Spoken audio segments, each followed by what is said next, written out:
We have a fucking fire alarm. Fuck this shit.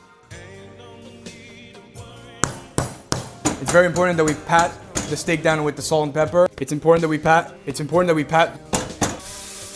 I'm adding a weight on top of the steak to ensure that the steak has perfect surface area and is cooked evenly on the grill. We have our gorgeous steak here. We're gonna take it off the bone at an angle. This is a plate.